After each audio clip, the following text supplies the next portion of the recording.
How to make a t-shirt into a bro tank. They're called wife beaters too, but there's no need for that. I call them bro tanks.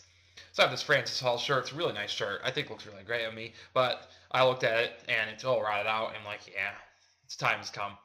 So I'm gonna make it into a tank top. Here's a model. This is actually a shirt I've tank top before. I want to make this one like it. So I'm gonna wear the model on top of the tank top. Line it up and mark where to cut.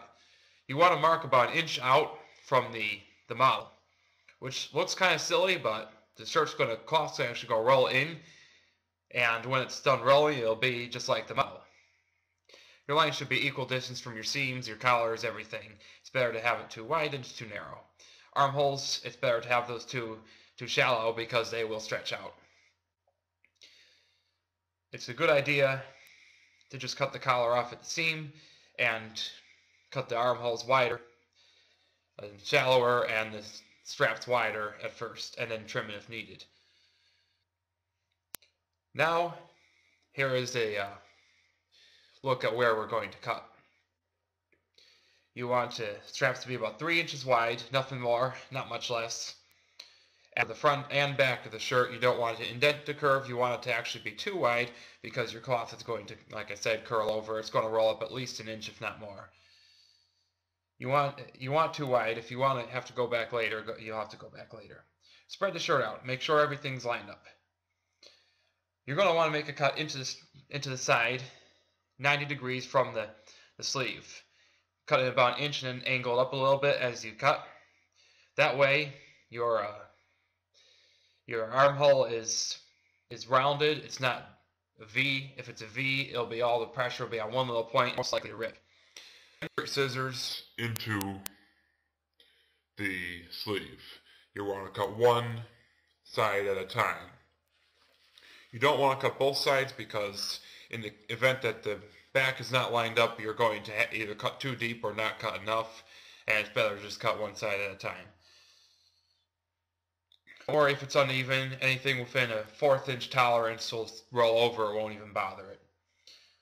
Now we'll cut the other sleeve, referencing the first sleeve as a model. We're going to make the same 1 inch straight and gradually curve it, then cut each side at a time. It's okay if it's slightly jagged or slightly wide, we can trim it later. Here's where I will cut this shirt. Note how I'll angle in towards the front collar. I can cut it deeper later. On the outside, the seam will be trimmed to allow the cloth to curl. I have noted in this drawing. Make a hole for the scissors and cut around. You do not want to cut both layers or ruin the back. When cutting through, back to the front. You know, as I went from front to back, I had to be very careful to turn sharp right at the seam. If you're going back to front, if you go too far, because you have to put momentum going to the seam, you put harder on the scissors, and then once you get through it, you're gone, inch or two further. If you go from back to front, you're going to end up cutting where you need to cut anyways. It's going to be fine. Now you want to angle the cut so it's smooth. You don't want to cut too deep. You don't want to cut too shallow. Here I am wearing the shirt. See how it is. The neck is good. I may cut it 1/2 inch deeper in front after I stretch the cloth. I might leave it. Sides and straps right now look too wide, so it's time to curl. We're going to gently pull the cloth to get it to curl.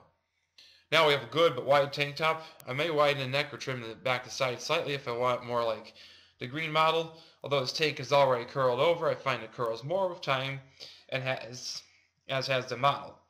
Thus, it's best to leave the strap slightly wider and the neck and armhole slightly more shallow than desired, because that will allow further stretching. Here we have cut back the shoulder seam and allowed the cloth to curl. Otherwise, you kind of have the shoulder seam kind of stick out a little bit and it looks kind of weird. Sometimes the seam will start to unravel a little bit. It looks kind of tacky, so I just take needle and thread and fix that right away.